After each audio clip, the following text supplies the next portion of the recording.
Hello, everyone. Hi. Hello. Hello. How are you? Great. I'm Anita from Argentina, I'm Tomas from Germany. and we are here at the Youth World Peace Forum, as you can see. The second Youth World Peace Forum. The first one was held last year in Cairo, in Egypt, and we're now in Florianopolis, Brazil. Oi! Oi. First, we want to explain a little bit what this video conference is about. It was brought to life by Carlos Palma and Jules Lamore. They wanted to create a space, a platform for young peace activists and young peacemakers like we are to exchange ideas, testimonies, tell our stories without adult interference. Because adults tend to always set their own rules and make it more difficult for us to communicate. But this is like friends hanging out about their experiences. So, sharing their peace projects. Exactly. We will tell you a little bit about the Youth World Peace Forum. It's being held at this moment at Florianopolis.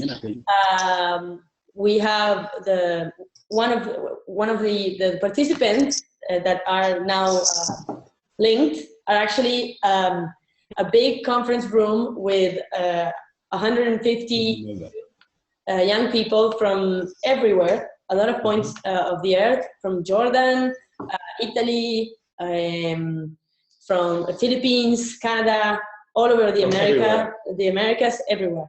And we are here to. It's very similar to this platform. It's a place where we can share our peace projects, maybe discover things from the other projects, learn some things to do ourselves, share and have creativity between us.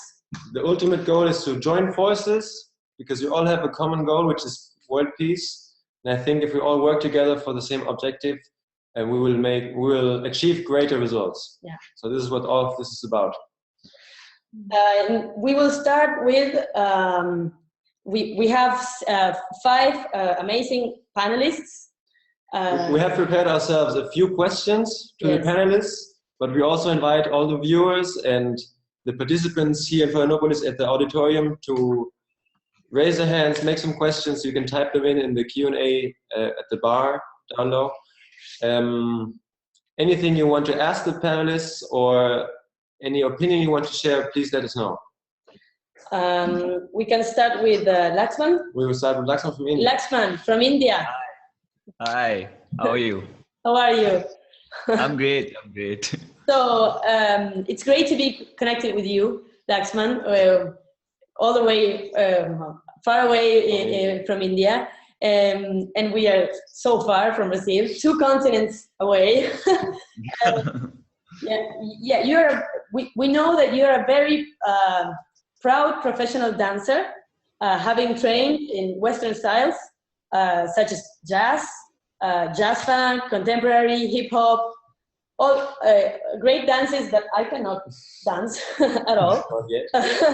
At the same time, you always introduce yourself as a peacemaker. Yes. So how can you transmit the values of peace through your dance? Do you have a special way to build peace with your students? Yes. Hi. First of all, I would like to introduce myself. My name is Laxman Kami. I'm 20 years old and I am from the Kailali state in Nepal, but I was born and brought up in Mumbai, that's in India. I graduated this year majoring in accountancy. I am a professional dancer, just like you said, and I am a professional choreographer as well. I am versatile and I have trained in jazz, ballet, everything that you said, hip hop, lyrical hip hop, and all these styles. I believe in, I am really passionate about dancing and teaching dance. And I take my initiatives and, spreading peace through my dance. My take on peace is it's more about me being the change, which means that if I have to be the change, I need to attain that inner peace within myself first in order to spread that around me. And to do so, I strongly stick to a golden rule, which means do unto others as you would have them to do unto you. Now, to give you simple examples, this means doing good acts and good deeds of kindness and love without expecting anything in return. For example, it would be a simple gesture of just giving your clothes to someone who is in need, or giving food to the poor and hungry, without expecting anything in return. Absolutely anything. That means not even a smile, not even a thank you. And this approach towards building peace, I strongly believe in, and this really helps me, to maintain the peace around me and to spread happiness around me. While doing this, I also feel that, if someone notices this, it may change their perspective towards this peace and towards mankind. That means they might be inspired to do the same thing to someone else. And this goes on and on and on from one person to another, and creates a large chain of peace through unity, that is doing these acts of love.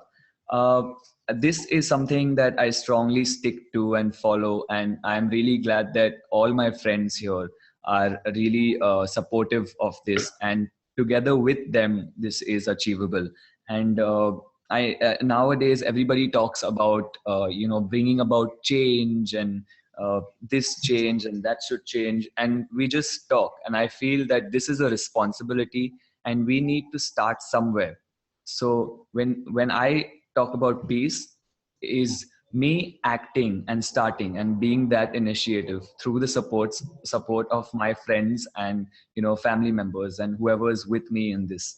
And this is something that I feel that we need to be responsible about, and I'm glad that me and my friends are responsible and taking the initiative of bringing about change around us through unity. Laxman, considering that you live in India, one of the, I think, the second most densely populated country on Earth. Yeah. More than 1 billion people live there. Yeah, 2 billion, 2.7, I think so, to be precise. Wow. Impossible to imagine. In a place so crowded and full of people, and everybody has their own lives and their own objectives, how do you sometimes feel that your individual efforts don't make a difference? Do you much rather feel overwhelmed by the vastness of problems? Because India is also, as far as I've learned, a country with very, very many social problems, internal conflicts with different provinces, harmony of different religions, also different languages. So India is a prime example of conviving with different cultures. How do you cope with that as a teenager in India? Yeah, I feel that, when we talk about diversity, because that is something that India is known for, like you said, we take that positively rather than thinking about, there are social conflicts. I agree. But if you think about that positively, I am sure that as teenagers, we here, since we are more towards the modern thinking, we work towards it with a modern way. So we do not take, we of course keep in mind the tradition that has been going on so far, but we also know that, that we have to, limit ourselves to, also add in modern values somewhere. So that is something we cope with diversity like that, taking it to, turning it towards more of the positive side, rather than thinking about, there are so many social conflicts and this and that. Because if we think about that way, I believe that we just add to the problem rather than, thinking about positively changing that surrounding. So yeah, one more specific question to you. I was going to ask about maybe if you have an idol or a role model, but you already answered, because in the background you have a picture of Mahatma Gandhi. We have here at the forum, we have one room where we do different courses. It's called the Gandhi room. So is there anything you can tell us about Gandhi and the influence it has had on the Indian society and in the world? And you. And me, I don't know if you guys know about this, but Gandhiji was really known for his Satyagraha movement, which means he struggled and to get us freedom without being violent. So I feel that now that is something that is missing, and I feel as the teenager, me along with my friends, we take this and we do things more positively and nicely rather than acting out aggressively. So even if it's a hot situation, we believe that we need to be calm and we need to be peaceful. And I think that is one of the biggest impacts that Gandhiji has had on me as a teenager and on my friends around me, that we have to be peaceful in order to spread that. Perfect. Thank you very much. Namaste. Choose the next one. Okay, so maybe we can go with Jacinta from Kenya. Mambo! Mambo sana! Can you hear it? Yeah. Okay, great. Okay, Jacinta. So you were born in a slum area, and for this reason, we know that you're particularly sensitive of the vulnerable and marginalized part of the society in Kenya. Since long time, you've been working to promote peace, advocating for the right of women and children.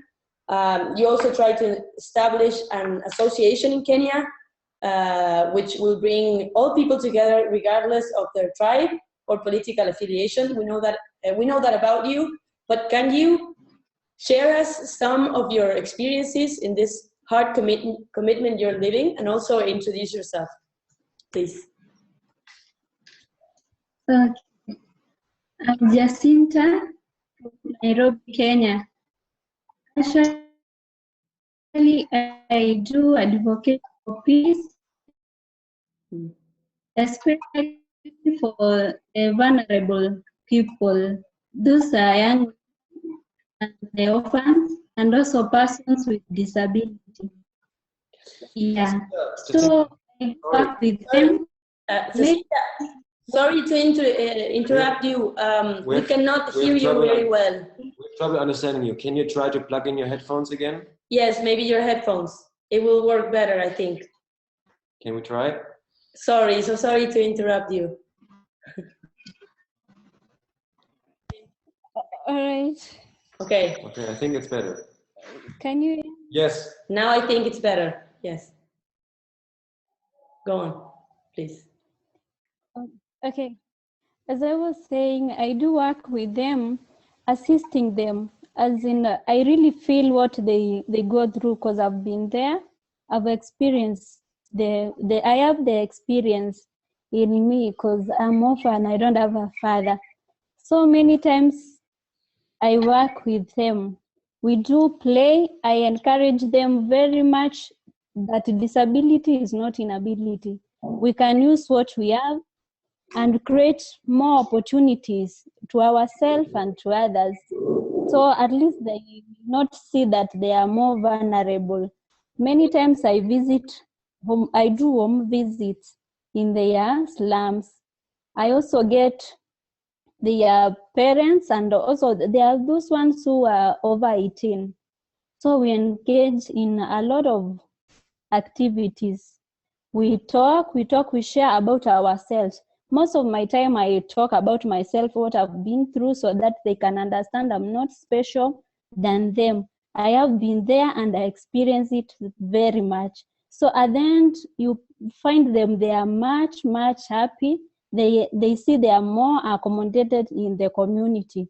They really feel happy, and now they go and experience the potential. Now they are feeling so empowered. Now they get the potential and explore the world.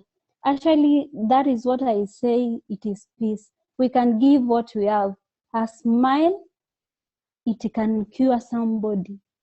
We can also share a lot about ourselves so that we encourage one another.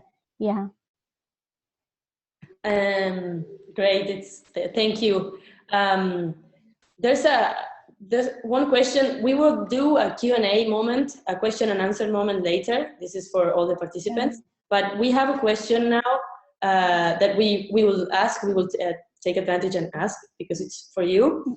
It's from Anando Bosch, and he asks, what were the problems that you faced in your step towards peacekeeping? And if I may add, I would like to also ask, in the same, connected to the question, how is it between the tribes?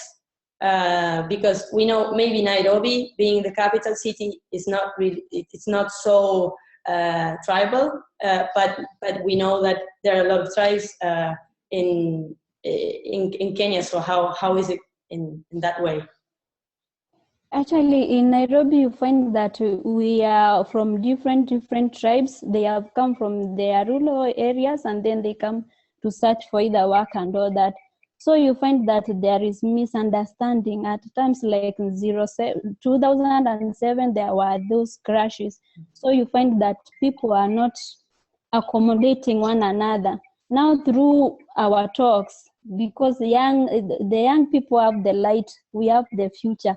We try to engage one another, no matter even the tribe you come from, the religion, we don't look at that. We come together, we share, and then you find that there is also a lot of problem in the slums that this one is not from our tribe, this one is, but we try to break those barriers and bring teamwork among ourselves. That is like there, and they come and join us. Perfect. Thank you very much. We'll get back to you for the question some of at the end. problems I do face. And also the communities also, they are not welcoming. Thank you very much. Sorry, we had an interruption. Yes. Okay, we will go on to Brandon Perdomo. No, yes, Brandon. Brandon, you were the first moderator of the very first World Peace Youth Conference and the second one, which were both held these years. This one being the third edition. We learned from you, even though we're not as good. We learned from you. And we understand that now you work at the World Prayer Society. Please tell us a little bit about your experiences, both as a peace activist and as a moderator of the previous forums. All right. Well, thank you for hosting. You guys are doing a great job. Thank you very much. You learned from the very best. Yeah. It's really been an honor working with our mutual colleagues, Carlos Palma and Jules Amore, and getting this virtual world together to piece everything, all corners of the world in one space. It's really magical. And so soon after the first two conferences, I was asked by Jules and the World Peace Prayer Society Executive Director, Bumi Johns, to represent them at the United Nations. And since then, I've been attending meetings, attending conferences held by all these amazing organizations working to raise the bar of standards on how to handle issues like the refugee crisis. What can be said about the prevalent issues in each region, and it's really eye-opening. Every world is just so different. Every region has its issues, but no matter where you are in the world, somebody's always trying to help, and that is really where I find myself, just trying to see what I can do. And as an artist, individually, I launched my Performance in Peace initiative, where we take dancers, performers, visual artists, and we provide public peace demonstrations. And so just this weekend in Central Park for the 15th annual Vigil for Peace and Ecology, we had a dance. We danced with rice, and we created the peace symbol on the ground. And that as an installation was our manifestation of, here, this is what we can do to share. This is for entertainment. This is to bring together a community. That was a day of international dance, Right. and art. And through projects like that, that's how everything could, that's how the light is shared. We all have some creativity in us, and I think in that way, it's the most basic form of expression. What can we get out, if not with words, and what can we do to act? Mm-hmm.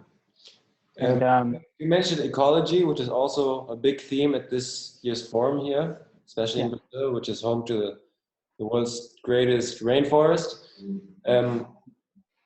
We were talking a lot about ecology today and about the importance of our generations taking care of nature, of Mother Nature. You living in a big city like New York City, how do you combine those two elements? Yeah. Well, it's really just all right. So there are so many different pockets of New York City that are trying to find new ways to sustain itself. This world's illness comes from a lot of waste. Right. A symptom of the world's illness comes from waste. So here I've become friends with a lot of farmers, a lot of people working in compost projects, and seeing what we can do to, if there's leftover food, how to effectively share with either the homeless or those less fortunate, how to just simple table scraps, how can we reuse that? If there are plastic cups, how to maybe use that to plant to pot plants or something similar. And it's really just coming together and bumping heads and having conversations like this. Okay, thank you very much. Thank you very much, Brandon. We were just told that we're running short of time. Yes. So thank you very much again. And Thank you. Thank you. We'll pass on to Beatriz. last but not least, Beatriz Torres. Who will speak in Portuguese. So that's great for the Brazilian people. Bem-vinda. Obrigada. Okay, so Beatriz, we know that you've met the popular movement when you were 16 years old. This is a spirituality centered in the unity that proposes to us youth people to live for universal brotherhood. So 6 years now, you're 22, right? Yes. Could you tell us briefly what changed in your life and what is like your personal way to live this ideal, and if you can tell us an particular episode in your life in this last 6 years. Em português. Em português, exatamente. Olá a todos. E respondendo à pergunta, eu acho que a maior mudança que foi de facto uma mudança interior. Quando eu conheci o movimento dos focalares, foi como se começasse a ver cada pessoa à minha volta como um candidato à unidade. Portanto, isso fez com que a minha atitude e a forma como enfrentava cada situação mudasse radicalmente. Foi uma mudança que se viu nas primeiras coisas, nas coisas mais pequenas, no meu dia-a-dia, com a minha família, na minha turma, depois no meu trabalho. Antes de conhecer o movimento dos focalares, era uma jovem que facilmente entrava em desacordo, porque queria muito fazer valer as minhas ideias, tenho uma personalidade muito vincada, e facilmente entrava em conflito ou fazia comentários mais desagradáveis. Mas percebi que se queria viver pela fraternidade universal, tinha de começar mesmo por aqui, por estas coisas mais pequenas. E tinha de começar a calar, no fundo, a parar com a minha vontade de fazer valer a minha opinião para poder dar espaço ao outro e começar a pôr-me no lugar do outro. Por outro lado, conhecer o movimento dos focalares também me fez conhecer outros jovens com a mesma vontade de viver pelo mundo unido e junto com eles também começámos a viver pela nossa cidade, ou seja, começámos a organizar atividades que vinham de alguma forma a responder a alguma necessidade da nossa cidade. Portanto, começámos a ir regularmente a um refúgio e também a um lar de idosos. E nós aqui punhamos-nos completamente à disposição do que era preciso. Tanto fazíamos limpezas como preparávamos uma tarde de brincadeiras, de jogos, de teatro para as crianças. Era como se nos puséssemos à disposição daquilo que era preciso. E aí, no fundo, era a nossa forma de contribuir. Também organizámos eventos, um festival de gelados em que preparámos tudo, que servia no fundo para sensibilizar os nossos amigos, os nossos colegas, a nossa comunidade para as causas que nos tocavam, mas que de alguma forma não conseguíamos chegar lá e, portanto, este era o nosso contributo. E acho que a maior mudança quando conheci o movimento é que passei a acreditar que viver pela paz é mesmo um empenho pessoal e que é muito exigente, que começa nas nossas ações mais pequenas do nosso dia-a-dia, mas que tem em vista algo maior, algo que nos leva também a envolver-nos na sociedade, com os outros e que nos faz realizar projetos em conjunto, como ouvimos também cada jovem a contar. Eu tenho a certeza que foi o facto de ter conhecido o movimento dos focalares que me fez acreditar que trabalhar para a paz e um mundo de paz é possível, mas que está mesmo nas nossas mãos, e nas minhas e nas vossas, nas de todos, trabalhar para ele e portanto, cabe-nos a nós conquistá-lo. Acho que essa foi, de facto, a maior mudança na minha vida nos últimos 6 anos, desculpem. Exato, sim. Muito obrigado. De nada. We are running very short of time. The organizer have already told us that we have to 5 minutes. 5 we minutes. have 5 more minutes. So I propose we do one last question, which goes to every one of you. Very shortly answer. It's an opinion, so there can be no wrong answer. Yeah. And we will start with you and then go back to where we came. Okay, the question is also inspired by a question that was sent by us to us by Ananda Ghosh.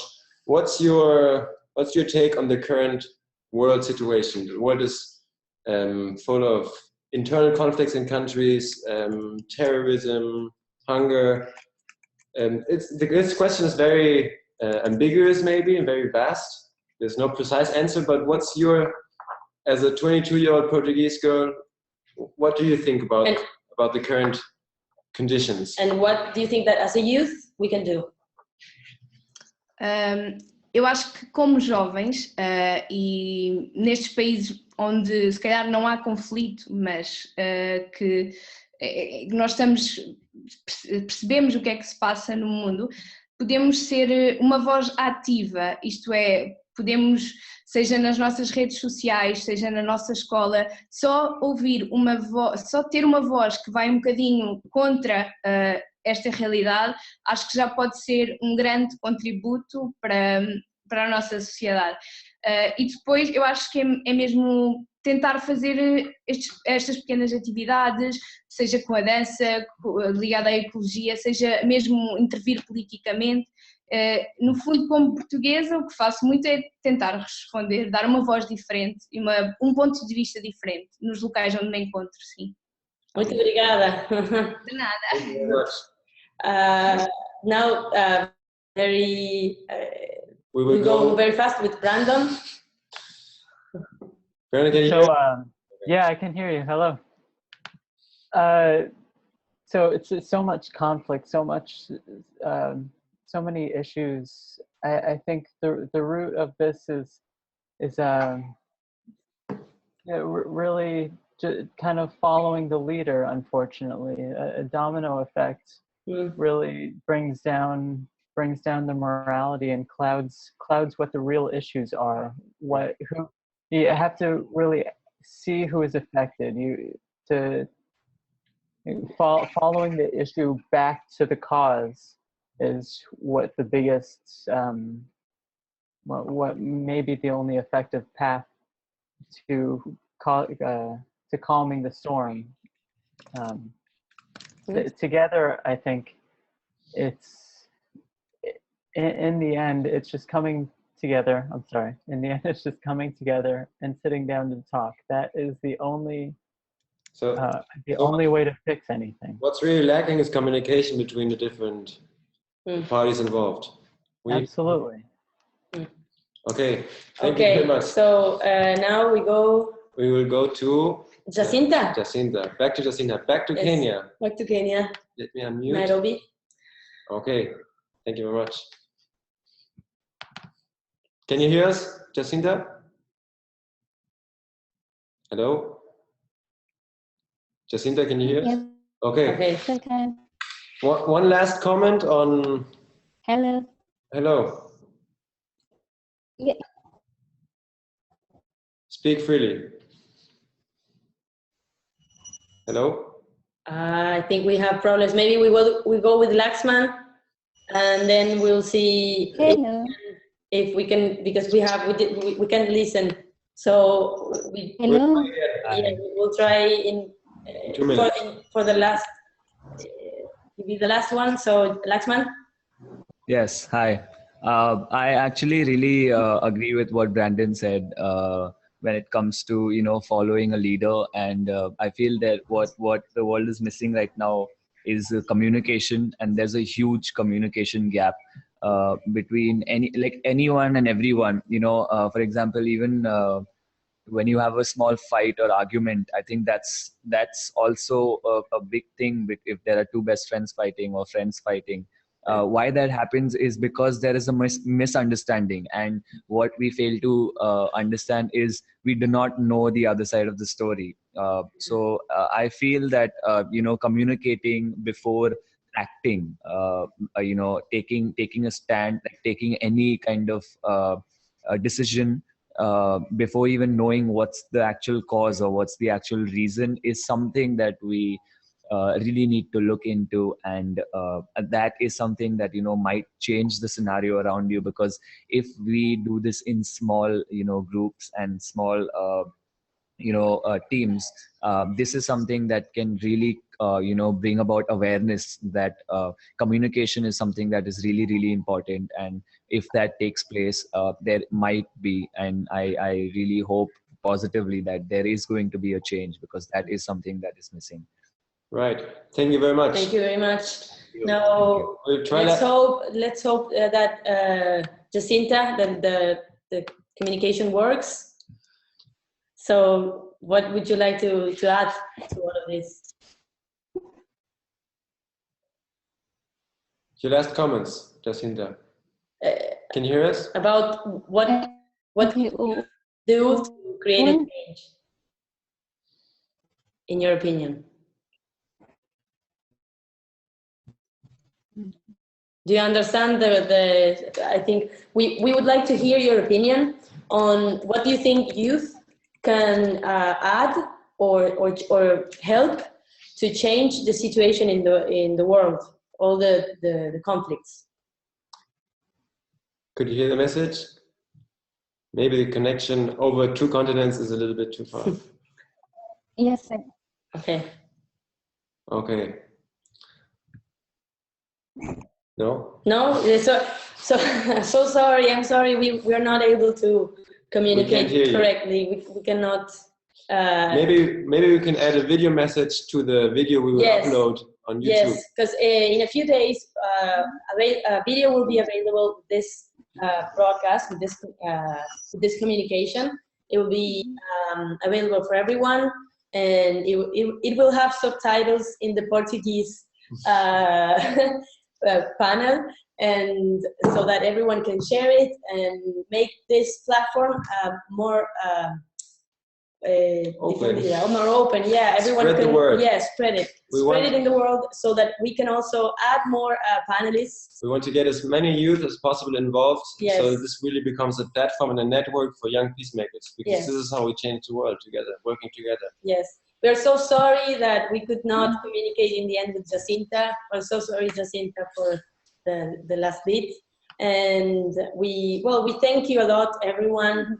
And you are here with us in Florianopolis, and we are there with you in Nairobi, New York, in Portugal, and in Mumbai. And yes. thanks also to all the people that clicked in on the viewers. Yes. Thank you very much for the questions. Thank you for taking your time on a Friday to listen to young people speak about peace. Yes. Yeah, and see you in the next one. See you at the next forum. Thank you, guys. Barcelona. Thank you, guys. Thank You guys for hosting such a nice webinar. Thank Bye. you.